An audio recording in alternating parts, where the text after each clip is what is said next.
Hello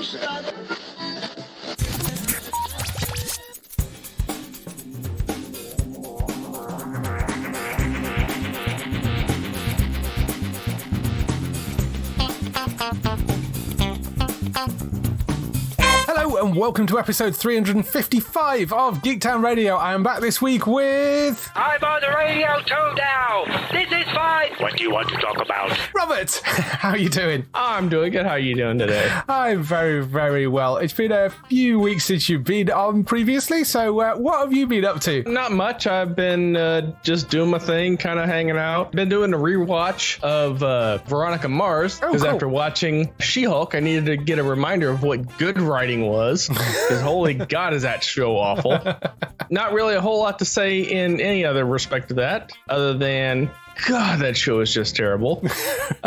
Big fan of Welcome to Wrexham, which I know we're going to talk about later. Yes. Because that's something that I can completely relate to as someone who grows up around a lot of pro athlete teams that just never have a chance to do anything good. That show is very relatable. Matt and I talked about that a little bit. I mean, the whole concept of teams going up and down divisions is completely foreign to me. That doesn't exist in America. Yeah. That is something that absolutely was beyond conceivable for me. It's like, wait, what?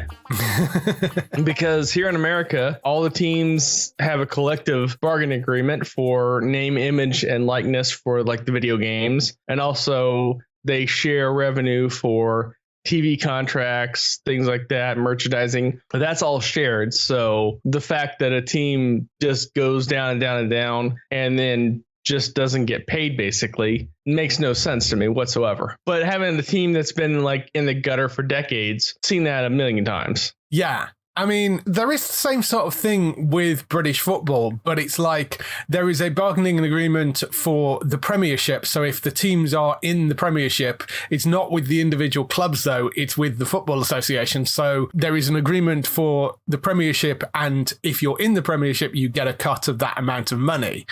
But you've got to be playing well enough to be in the Premiership. If you then drop a league, you still get money because there is an agreement for the Championship, but it's less. And then it's less for the lower divisions and less for the lower divisions. And then you get to the National League, which is the league that Wrexham are in.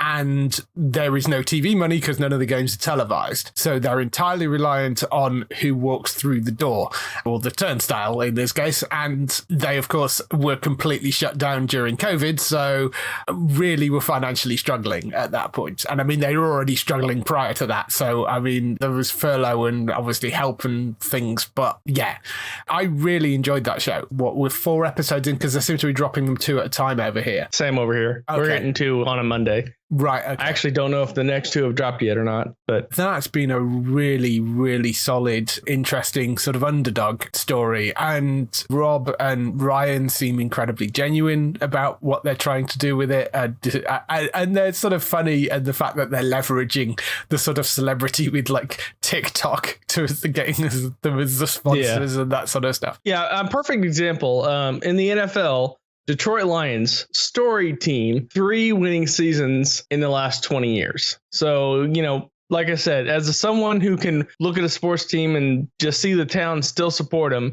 even though they're just terrible, completely relate to that. So yes, absolutely.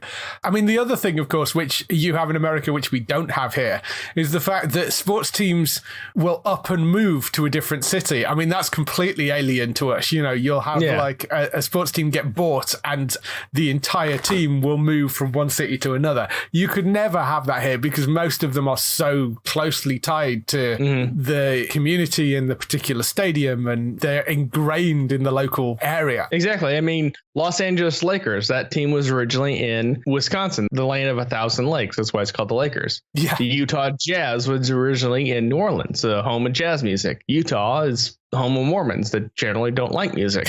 Yes. Have you ever seen the movie Basketball? No. Hilarious movie by the South Park writers. They had an opening bit about that to where the Raiders moved from Oakland to LA and back to Oakland, and nobody really cared. Yes, I remember that. I find that very, very weird because, as I say, it would be so odd for Manchester United to get bought and suddenly move to somewhere in London. It would be very weird if something like that ever happened, but it's not done over here. I mean, technically, I guess you could do it, but yeah, I mean, there'd be uproar if you did. That show, it's is it FX or Hulu? It's running in the US. Hulu over here in the States. Hulu, yeah, and then Disney Plus. It runs over here, but it's been really, really good, that show. I've very much been enjoying it. What else have you been doing? Video game wise, there's a new city builder sim called Farthest Frontier. It's in early alpha. Technically, the launch game right now is 0.75. Yeah. It's a little glitchy in the sense that some of the mathematics don't work out, in that my city has 1,000 units of smoked meat and 500 units of smoked fish, and I have 1 month of food supply for 125 people. So I think the math doesn't really work out on that summit.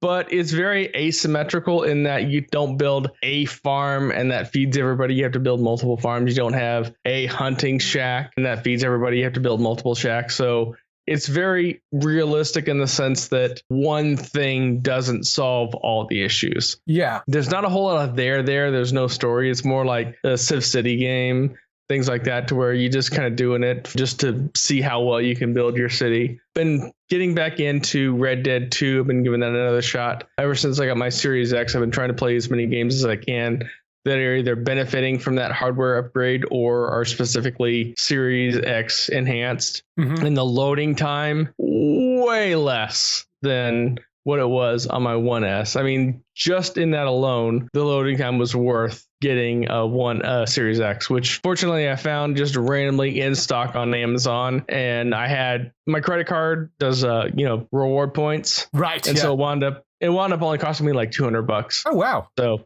Yeah, because I use it all the time and I never spend the points on anything. And so I had like a crazy amount of points spin up. It's like, oh, add this to cart. Yes, I'll use my points. Oh, it's only $200 now. Score. Woo-hoo! Yeah, awesome. I'm terrible for not playing my consoles. I mean, I was thinking about getting a PS5, but to be honest, I so rarely play the PS4 that I already have. I don't really see the point. I did buy a Steam Deck, partly because I travel quite a bit, and the problem with a gaming laptop is they're unbelievably heavy. I mean, I've got a reasonable gaming laptop, but it's really, really heavy to take with me. So I thought, well, I'll try it with a Steam Deck. And I discovered you can connect a mouse and keyboard to the Steam Deck and run it in what they call desktop mode. So you can basically use it like a tiny little computer with a wireless mouse and keyboard attached to it. Obviously, it's a fairly small screen, but it will run pretty much like a computer, but purely for games, as well as being able to run as a sort of, you don't need to use that. You can use the handheld bits and pieces on it. It's got like joysticks and it's got trackpads on it and stuff. So, and it's a touchscreen as well. So there's lots of ways you can interact with it. But yeah, I've been really quite impressed with that. They've opened it up in such a way that it makes sort of mobile PC gaming quite easy to do, which that's all I really wanted, because I use the PC so much for gaming and all my games are bought on there. It seems a shame that, I can't just take those with me and I've then got to kind of rebuy stuff for other handheld consoles. So I've been really impressed. I mean, that was £350, I think it was. I'm not sure what it is in dollars, but yeah, about $400. Yeah, so it's about $400, and it's actually a really decent purchase. They are looking at getting, I think they've got a dock thing coming for it, which will allow you to attach it directly to a TV. You can do it by plugging things into it at the moment, and you can plug it into a TV and use it on that as well. I actually had a gaming laptop that I traded for the PS4 that I have now because I never used my gaming laptop and now I never use my PS4. So yes, the thing is, I looked at sort of Xboxes and stuff, and there's no point in me getting an Xbox because everything that comes out on Xbox comes out on PC. So if I've got a reasonable PC, there's no real point in me having the Xbox to play things on, and I'd lose everything that I got on my Steam library. So it's one of those things. On the plus side, the Xbox is cheaper to buy than a decent gaming PC, but it also, the games are less varied and more expensive generally. So there's a lot more sort of indie stuff that comes out, which I enjoy playing. And plus I find it easier to play things like the city builders you mentioned, which I really love. I find those easier to play with a mouse and keyboard, which, I mean, I know you can plug those into a Xbox, but... Yeah, I mean, I'm like 50-50. Half the games I play are on my PC and half of them are on my Xbox, so it's kind of varied. Yeah. Really kind of depends on the game itself. Like, I don't play city builders or any kind of RTS on my console because it just doesn't work with a controller. No, it's very difficult to do that with controllers. But yeah, I've been looking at Frontier gaming. It's actually in my wish list. So it looks a bit like Banished, if you've ever played that, which has been around. Don't remember that game now. Banished it's been around for a long time, and the base game wasn't completely finished, but somebody did a massive mod for it, which you can actually get off Steam, and that sort of adds a whole bunch of extra stuff in it and actually makes it into a really decent game. So you can probably pick that up fairly cheaply, but that's a very similar kind of thing in that sort of old world city builder sort of thing. So it does look a little bit similar to that. Yeah, I mean, it's a fairly top-down, third-person God view kind of a game. Yeah. You don't control the individual characters. Yeah. You just have roles, and then you can assign based off of roles for building. So, like, you can add or subtract people to farming or add or subtract people to woodworking or things like that. It does sound very, very similar to those sort of town building games, and Banished is a very similar sort of one. I played a few of those. I may pick that up because it's one that I have been looking at, that one. Any other stuff? Not really. I mean, work's been pretty busy for me lately, so I haven't had a ton of time to do fun stuff. Media-wise, I did see Thor: Love and Thunder in the theaters. Not a great film. Wasn't overly impressed with that. I mentioned earlier, I'm watching She-Hulk more in case Matt wants to do a podcast on it, but don't really like that show. That's not a great show. I'm enjoying it. I know there's been a lot of snarkiness about it, particularly the Megan Thee Stallion twerking scene that was like a little additional thing at the end of the last episode. And I mean, it was a stupid joke. It wasn't. Yeah, I mean, that's a stupid joke. I'm more of you have Tatiana Maslany, who I loved in Orphan Black. If you've never seen Orphan Black, you should really watch that show. It's a really good show. But you get her just bitching about controlling her anger to somebody who has literally had to live with being a rage monster for over a decade. Just that lack of self-awareness is frankly insulting. I don't know. Overall, I have been enjoying it. I like the fact that they're going with a sort of comedy end to it. And I know there were some issues with that first episode. And the CGI on the She-Hulk herself is better than it was in the preview stuff, but still isn't great. It does look slightly off. They nailed it with the Hulk, but for some reason with her, it just doesn't seem to be quite right.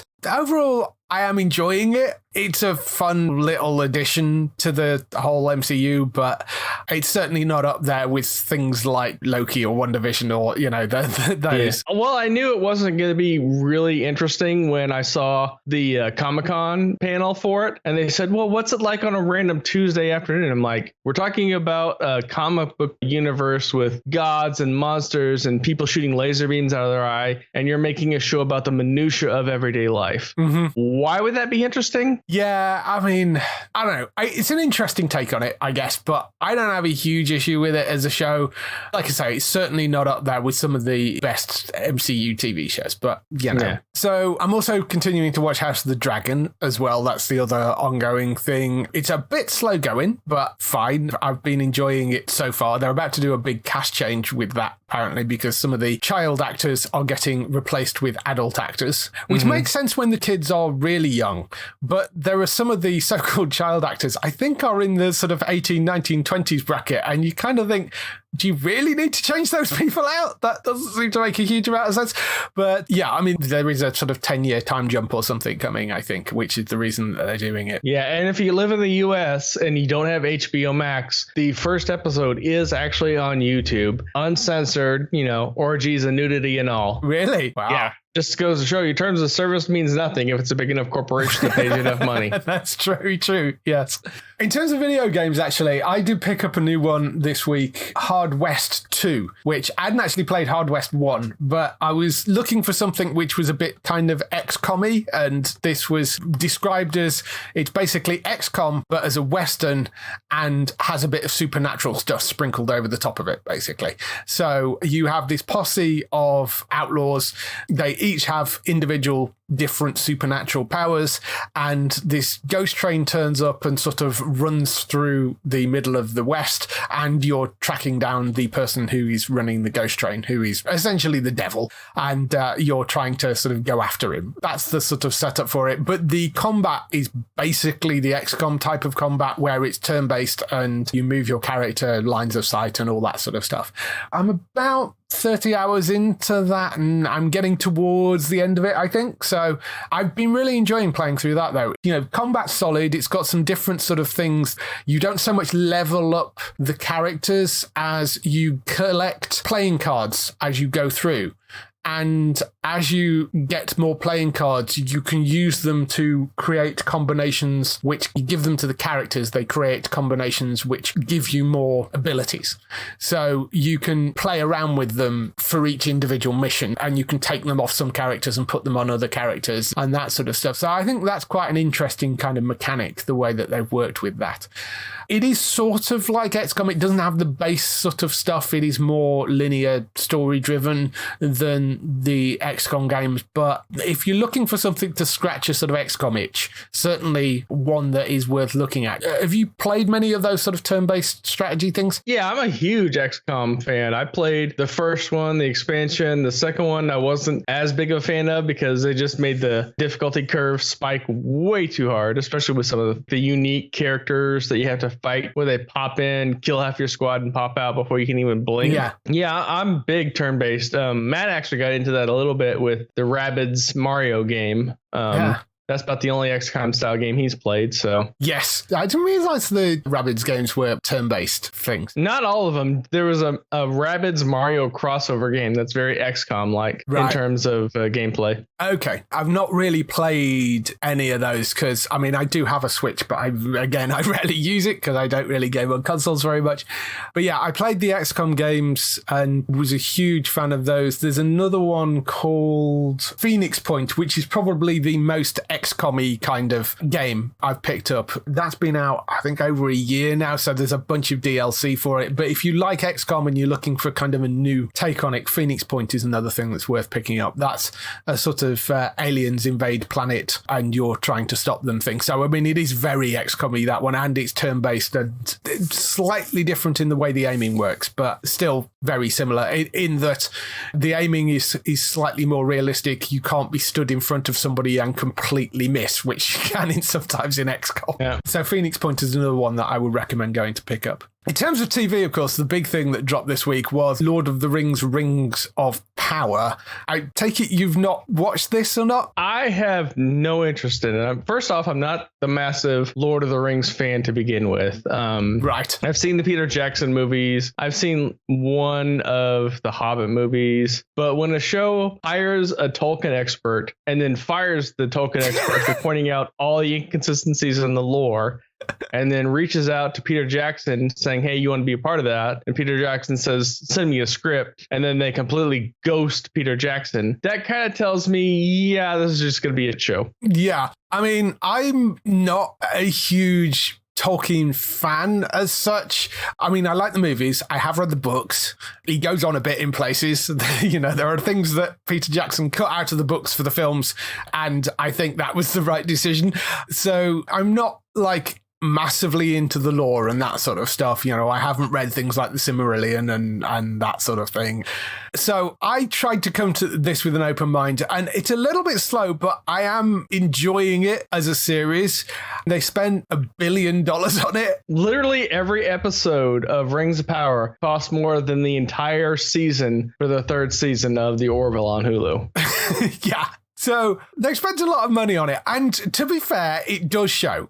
Disregarding the plot and the story and all that, it looks beautiful. I mean, it really does. It looks movie quality throughout the entire thing. And I mean, you'd hope it would with the amount of money that they spent on it. But it looks spectacular. I mean, they've done a really, really good job with that. It looks great. Some people obviously comparing it to House of the Dragon, which I think is a little unfair because they're same genres-ish, but one of them is much more, I want to say, gritty and realistic, which sounds weird about something that's got dragons in it, but there is a grittiness, I think, to House of the Dragon. It's certainly far more adult. You're not going to have those big orgy scenes that you get in House of the Dragon in something like Lord of the Rings. The really weird thing was that trailer they released, and it just showed characters kind of fading in and out. It legitimately looked like an early 80s soap opera commercial.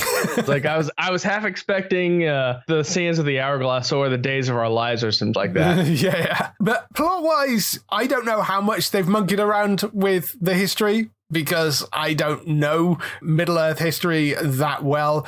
It seems to be an interesting, coherent story so far. I mean, I thought they've done quite a good job in the way that they've strung it together, because you are dealing with very disparate sort of races. You know, you've got the elves in there, you've got the dwarves in there, you've got humans, you've got the Harfoots, which are the sort of hobbits in this version, and you've got sort of the evil stuff going on as well. And the way that they've stitched it together by using the map to put you into context of where things are, it's well done. And unlike some shows like The Witcher, which could get very confusing about what connected to what, I think they've kept what is a very kind of wide history, and they've managed to string it together in such a way that it makes sense. I know there was some complaints that it was a little bit slow, but I'm sort of okay with that. It is slightly slower storytelling, but that's all right. The acting, I think, is fine. I don't know a lot of the actors in it. The only one that I really knew was Lenny Henry. But overall, I think it's been great for the opening couple of episodes, and I will certainly be watching more of it. I mean, it's been going down very well. I mean, we don't know what the numbers will be like for the later episodes, but I mean, it had a global audience of over 25 million and the biggest premiere for Amazon Prime Video in its 15-year history. So, you know, it's obviously doing something right, certainly to get the eyes on it. So that was a good start. Amazon's not afraid of spending money. If nothing else, there's that. Well, yeah, there is that. I mean, that's the thing with the streaming services. Amazon is not short of cash. They're perfectly happy to throw money at this. They ordered multiple seasons when it first came out anyway, so we know we're getting more of it, because that was part of the deal of them getting the license in the first place, was they had to have multiple seasons of it. And it's like Apple and HBO and even Sky over here to a certain extent. They tend to be targeting more quality more than quantity. And yes, sometimes things miss. But the Netflix model of throwing mud at the wall and seeing what sticks, I think, is starting to show issues now. And the streaming services which are getting a lot more kudos to them are the ones that are actually going for fewer shows but higher quality. Yeah. It also has a 39% rating on Rotten Tomatoes. So make that what you will. I think there is a certain amount of it being review bombed from that, because if you actually look at it, the reviews are ridiculous on both sides, because you've got it getting either 10s or 1s. And so there's people review bombing it with 1s, and then you've got people review bombing it with 10s to try and counteract the review bombing with 1s. So it becomes meaningless, really, that rating. Certainly from the critical point of view, I think it's been fairly positive generally from what I've seen, and I'm been enjoying it. You know, I think it's a solid story so far. Yeah, I mean, it's one of those things. You're either going to watch it and like it or watch it or not like it. I mean, reviews are just kind of the temperature in the room. I tend to trust the audience reviews more. I mean, discounting the review bombs of the 10s and the 1s in general. Mm-hmm. Once you filter those out, you kind of see that it's like a 5-ish. Right. Yeah. I mean, I think it's one of those things that if you're looking for something which is sort of gritty and more adult, this isn't it. But if you're a fan of the sort of fantasy genre, and I think if you liked the Peter Jackson movies, I think this is perfectly within that wheelhouse. You know, it's up there. Yeah, but if you look at Rotten Tomato, the Peter Jackson movies, they're 95, 95, and 86 respectively for Fellowship, Two Towers, and Return of the King.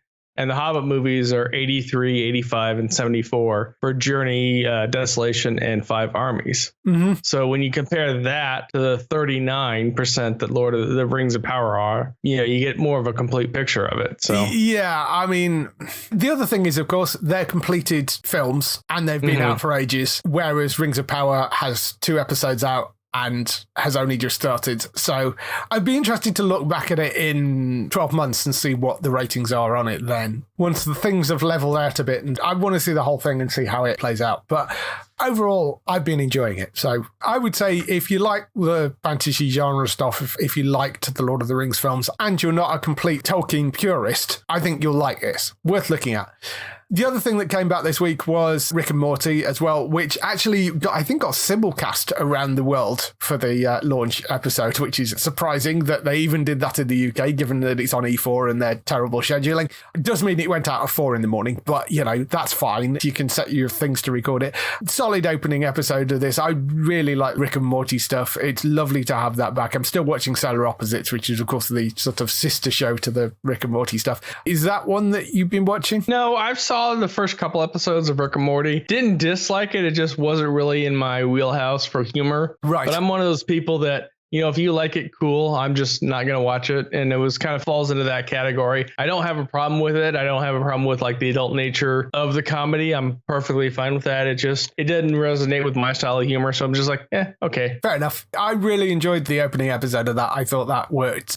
It was sort of a continuation of where they left things at the end of the last season. Interestingly, the creator of Rick and Morty, Justin Roiland, Dan Harmon, Justin's actually was talking about how he stepped back a little bit in the 6th season and let some younger writers who were sort of fans of the show come in and throw new ideas around as well. So I'm sort of interested to see where that goes for the 6th season as well. So that's all the stuff we've been doing and watching this week on TV and in video games. Let's move on to some TV and film news.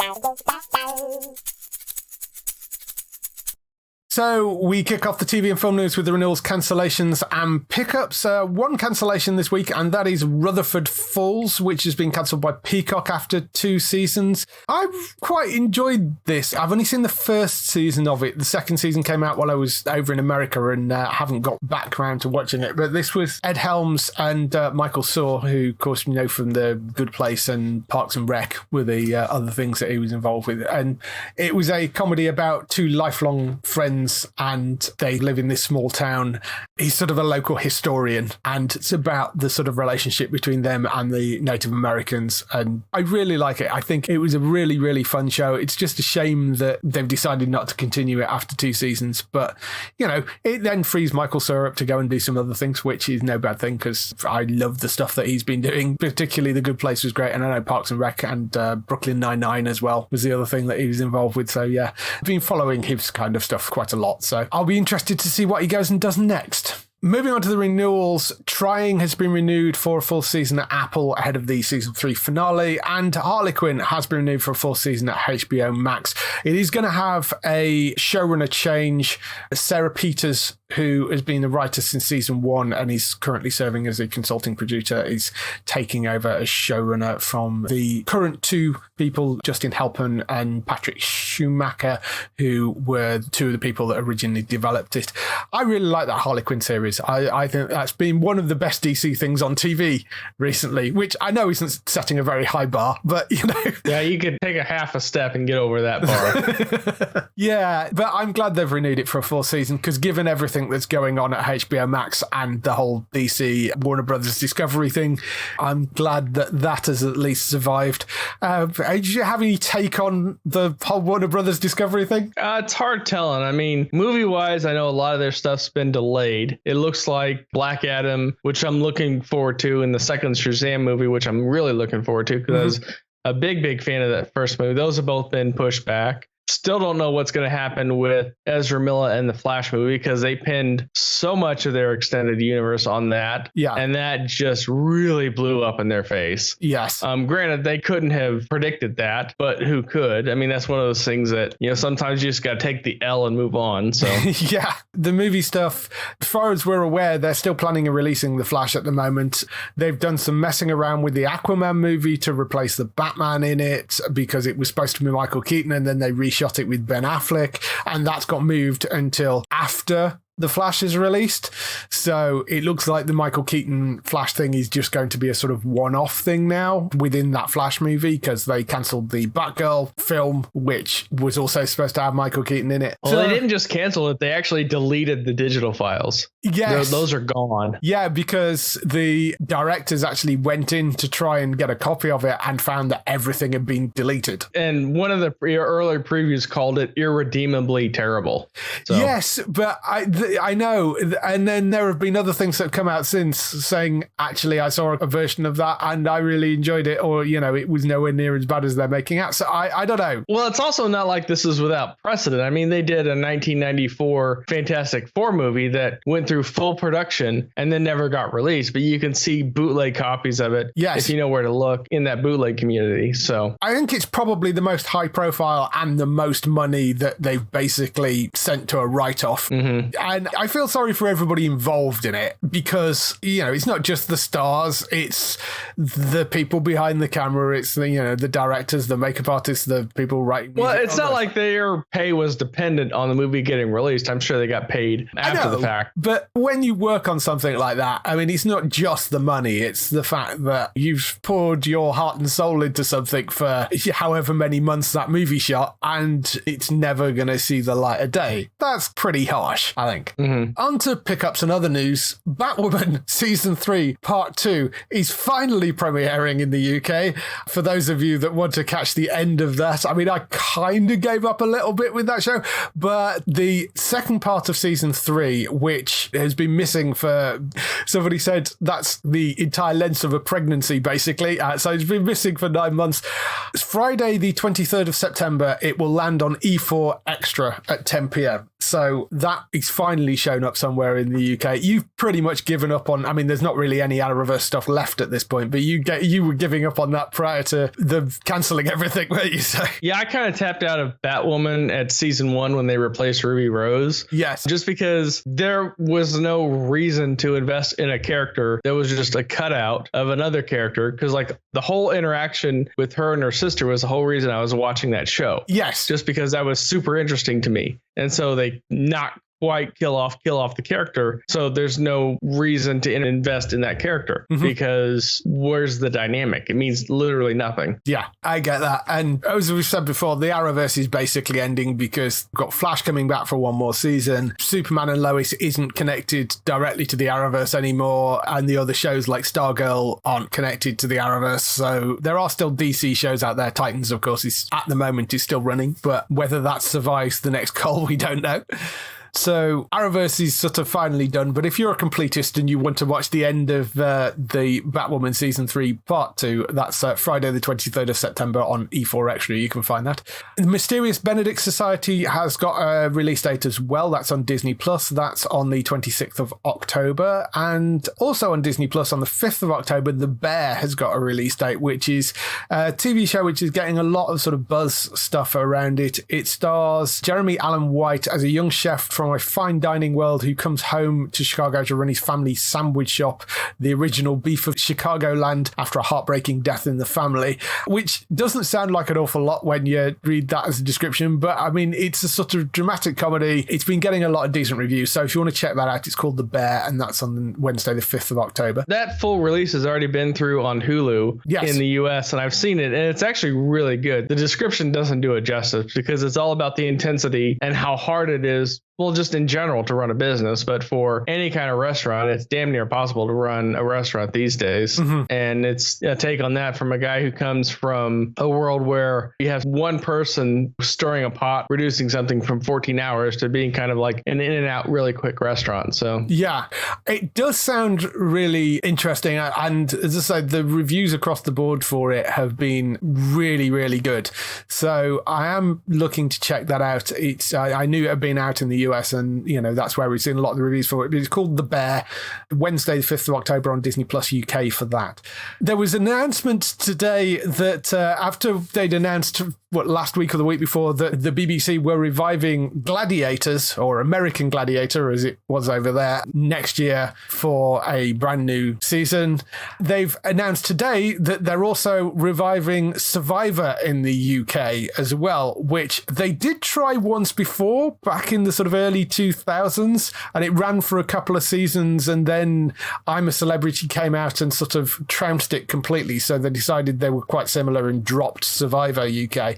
But globally, Survivor's been doing very, very well. Does it still run in the US? I know it ran for years over there. I honestly don't know, because I tend to, those shows to where it's just drama for the sake of drama, so like Survivor, Big Brother, Bachelor, Bachelorette, I zone those out. You take those 4 series combined, and I've maybe seen about 15 minutes total of all of those genres combined, because I have zero interest in it. Yeah, no, I'm very much the same. I very rarely watch any of these things, but it is still running. 43rd season premieres this September in the US, so that's the US version, but they are doing a new UK version. It's going to be running on the BBC, so that's the second sort of reality show that they bought for the BBC, and I mean, fine, I guess, if that's what you want to do. But yeah, so Survivor is getting revived with the UK version in the UK alongside Gladiators.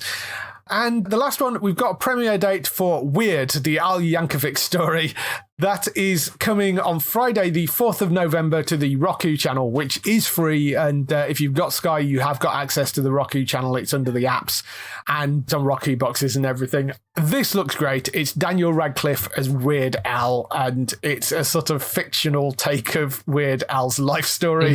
Have you seen the trailer for this? Because there is a trailer out for it, but it looks I have really seen funny. the trailer. He does look a lot like Weird Al. Actually, remembering that, the last time I was on your show was the day before that actually got announced, and you told me, like, hey, I just found out about this, but don't tell anybody because it's under embargo. Yes. And then the next day he got released. I'm like, okay, that's what he was talking about. Yes, it's such a weird thing. But I love Daniel. I know we both fans of just the weird path that Daniel Radcliffe has taken with his work. And I love the fact that he does these strange off-the-wall projects. You know, when you've got that every now and then an actor will just get so big so fast that they do whatever they want or they do nothing. I mean, when was the last time you saw, who is it that starred Malcolm in the Middle? Frankie Muniz, isn't Frankie it? Muniz, yeah. Muniz, I mean, he has done literal nothing since then, but he made so much money and he invested it so well that he doesn't have to do anything. Yeah, and that's the thing with Daniel. I mean, you've got Harry Potter money, so it's not like he has to really probably do anything at this point. But, you know, he's an actor, he likes acting, and I like the fact that he's gone for these really off-the-wall roles. You know, I mean, some of the things that he's gone for, there's the stage work that he went for. There was Miracle Workers as well, which I thought was just brilliant. Exec producing that and one of the stars of it. I love the fact that he's picked these kind of slightly stranger projects to do. That's Weird, the Al Yankovic story, though. That's coming on Friday, the 4th of November to the Roku channel. And as I say, you can find Roku on Sky. It's available under the app section, and there's a bunch of free stuff on there. It's entirely free. It's ad supported, so you can go and watch. There's loads of other interesting things on there as well, but that will be dropping on there. I think that's going to be a great thing to go and see. Moving on to other stories and back over to the MCU, there was a story that dropped that Ben Kingsley is to reprise his role as Trevor Slattery in Marvel's Wonder Man series on Disney+. Now, we should mention that Marvel haven't confirmed that there is a Wonder Man series coming to Disney+, but a lot of people seem fairly convinced that it is actually certainly in development, and it seems to be happening. So I suspect it'll be one that will get announced at D23 this year. The news of the sort of Wonder Man series coming has been around since June. It's got the director and co-writer of Shang-Chi, Destin Daniel Cretton, behind it. If you don't know Wonder Man, his character's been around since 1964. Simon Williams, son of a rich industrialist, inherits his father's company called William Innovations, but the company is failing mainly due to competition from Stark Industries. He gets caught trying to embezzle money from the company, but he's bailed out by Baron Zemo, who offers to transform him into an iron-powered superhero in exchange for infiltrating the Avengers. Williams agrees and becomes Wonder Man, although it does eventually end up betraying Zemo and becoming an actual Avenger properly. I think that character was actually introduced in like a deleted scene from the second Guardians movie. It was supposed to be like, for whatever weird reason, the director for the Guardians movie is like this huge fanboy of Nathan Fillion. So he's always snuck him in somewhere, like in the first the first Guardians movie, he did the voice for one of the prisoners. And in the second Avengers movies, there was a deleted scene to where the character for Wonder Man was actually an actor and was on a poster on a wall, and that scene got cut because it was irrelevant. So I remember that. Some of the reports are saying that it may be a little bit different to the comics in that they're talking about it being a sort of Hollywood satire, and Simon Williams does work as a stuntman in the comic books, and they're talking about maybe using that in the TV show, which would sort of make sense and would also tie into the sort of whole Trevor Slattery thing, because if you remember, Trevor Slattery, Ben Kingsley's character, was a failed actor that got hired to play the Mandarin in Iron Man 3, and then it's revealed that he's not actually the Mandarin, he's actually an actor, and then he turns up again in Shang-Chi as well. I'm quite happy for this to sort of happen. Interesting people behind it. It's got Destin Daniel Cretton, who is EP and co-creator. He worked on Shang-Chi. Andrew Guest, who's worked on things like Brooklyn Nine-Nine, 30 Rock and Hawkeye. He's going to be head writer and co-creator of it as well. And Destin Daniel Cretton is also supposed to be directing the Kang Dynasty movie as well, which is the Phase 6 film. So any interested in this? I don't know Wonder Man particularly as a character, but honestly, it's just going to be one of those things that once I find out who is involved with it will be kind of the determining factor. Yeah, like you say, they sort of put Nathan Fillion on a poster, which was then sort of in a deleted scene. I don't think it's going to be Nathan Fillion in this because he's got a full-time gig in The Rookie, and that seems to be keep on getting renewed right now. So I suspect that it won't be Nathan Fillion, it'll be somebody else. But I mean, you know, who knows? It'd be interesting to see who they actually cast as Wonder Man in this. But I think that's probably an announcement for D23 this year, I suspect. Quite glad to have Trevor Slattery back because I think that's been a really fun character that they introduced. Moving over on to Orphan Black, which we were talking about a little bit earlier. Orphan Black Echoes, which is the spin-off series. This takes a deep dive into the exploration of the scientific manipulation of the human existence. It follows a group of women as they weave their way into each other's lives and embark on a thrilling journey, unraveling the mystery of their identity, uncovering a wretched story of love and betrayal. That's the log line for it. It's got a new cast member in it. It's going to have Keely Hawes joining this spin-off, which Keely you'll know from, well, everything. She's been in like The Durrells, Finding Alice, It's a Sin, Line of Duty, Bodyguard, Midwich Cuckoos most recently. She's in Crossfire, which is a new BBC drama, and she's in Stonehouse, which is an ITV drama, both coming in the autumn and starring opposite her husband, Matthew McFadden, in Stonehouse as well. She's sort of everywhere, but she's going to be playing a perceptive but sensitive scientist who finds herself at odds with her own moral code, but circumstances lead her to make an unthinkable choice. She's joined by Kirsten Ritter, who is playing Lucy and is sort of the main lead, and she's also exec producing the series, a woman with an unimaginable origin story trying to find her place in the world. Spin-off of Orphan Black, as you said earlier, you're a huge fan of the original. I didn't even know the spin-off existed, so. Do you like the idea of it? I mean, they wrapped the first one up so well, and it's going to be interesting. I mean, I love Kirsten Ritter. I think she was great in Jessica Jones. She was really wonderful in Breaking Bad, and she seems to be taking over the sort of lead Tatiana Maslany role, presumably playing multiple clones.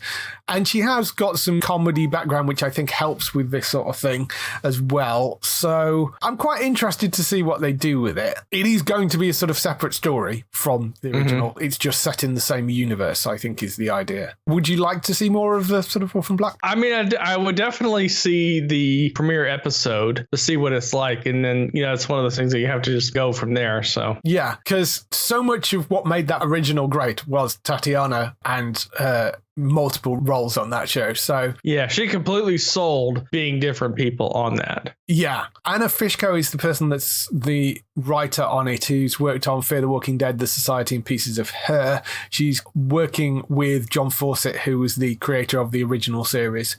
So it has got some of the original people involved. The exec producers are from the original show as well. So we'll see where that goes. And the other news story we've got, The Crown has landed William and Kate for the returning season, which is going to be the last season. They're also talking about a prequel as well, apparently. The Crown has got actually a couple of people playing William and Kate. Rufus Camper is playing Prince William at the age of 15, while Egg McVeigh is going to be playing the older version of Prince William later on. Meg Bellamy is being cast as Kate. All three are new to TV, although they have got some experience on West End and off West End and stuff. Rufus Camper is appearing in the episodes which are going to be around the death of Diana, and he's worked on West End stage in things like Sue Townsend's Secret Diary of Adrian Mole. McVeigh will be taking on the part of the slightly older William when he starts dating Kate when they're both studying art history at St Andrews. That's where that sort of change will come in. And then there is only one actress playing Kate because they don't need the younger version of her. Did you ever watch The Crown? I don't know whether that was one that ever sort of perked your interest. I don't even know where it shows here in the US. So. It's on Netflix. It's a Netflix original. So, well, that would explain it because I canceled my Netflix subscription back in February because it was getting too much, and then two, when they said, "Oh, we're going to be bringing ads in," I'm just like, "No, yeah, that ain't going to happen." Yeah, no, absolutely. They are also talking about a prequel, which, when you're talking about something which is based on real history, sounds a little weird to describe it as a prequel. But it's basically from the same team, but it would be likely cover the pre-World War II era or late Victorian era when Queen Victoria reigned, which is kind of weird because there has been quite a high-profile show called Victoria, which ran on ITV over here. So the Victoria era seems like a bit of an odd place to go. I don't know what they do with that, but they are talking about doing something else set in an earlier time period. I mean, real history, or as real as The Crown gets, which is dubious, I think, in places. Nothing confirmed on a prequel series, but they are in the early stages of talking about it, apparently. It's not greenlit or anything. So could be getting more Crown. So that's all the news we've got for this week. We'll just move on to some highlights for next week on TV. So, highlights for next week. We've got Brassic returning for its 4th season. That's on Sky Max. That's on the 7th of September at 10 p.m. We've got a show called Son of Critch, which is a coming-of-age story based on the childhood and adolescence of a Canadian comedian called Mark Critch, who was in the Republic of Doyle. That's coming to Paramount Plus on the 7th of September. There is a show called The Imperfects, which comes to Netflix on the 8th of September. That follows 3 20-somethings who, for a chance for being human again, band together to track down these scientists that turn them into monsters. There is a trailer for that over the website, but it smells like a cancelled after one season show to me. Mike, which is a limited series drama which explores the ups and downs of Mike Tyson's boxing career and personal life. That is coming to Disney Plus on the 8th of September. Russell Howard Hour is back for season 6. That's on Sky Max. That's on the 8th of September as well. That's at 10 p.m.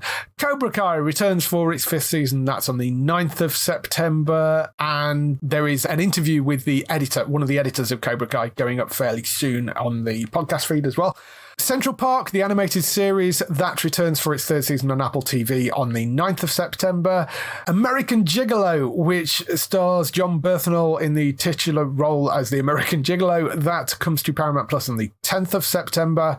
Harley Quinn Season 3, that lands on the 11th of September at 10:35 on E4.